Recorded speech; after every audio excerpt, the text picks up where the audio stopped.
Yan, papakilala ko sa inyo kung sino yung mga tao sa set ng Tangang Yaman. Ito, nakikita nyo ba yan? Sa bangko, Nakikita walang nyo yan? paper bag at Starbucks. Yung, yan si Obet. Obet or Lilibet. Bibili ka ng mga tao. Tapos, ito naman si Ate Heidi, may hawak na pamaypay. Siya yung nagme-makeup kay Kim, kay Erich, at marami pang iba. Yun, yung nakayelong yun. Kay Ate Jody naman yun. Bicolana rin siya. Tapos itong nakapangalong baba, yung naka-green. Kay Ate Agot naman yan. Siya si Pringles, Crinkles, or kahit anong may wrinkles. Kahit anong tawag na pa iba-iba. Yan, si May. Yan ang makeup artist nila yun. Kita nyo naman. Ito, siya naman ang ad from namin.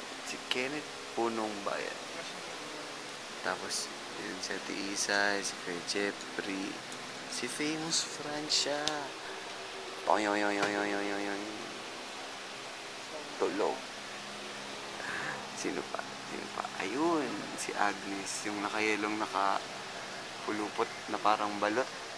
Siya naman kay Miss Isay. Or yung mama ko, si Trinity. Sino pa? Ayun! Yung tutulog kasi lahat eh. Ayun, ayun! Kay Tito Noni naman siya. Ayun. So, more or less, kilala niyo na kung sino yung mga nasa Tangang Yaman set.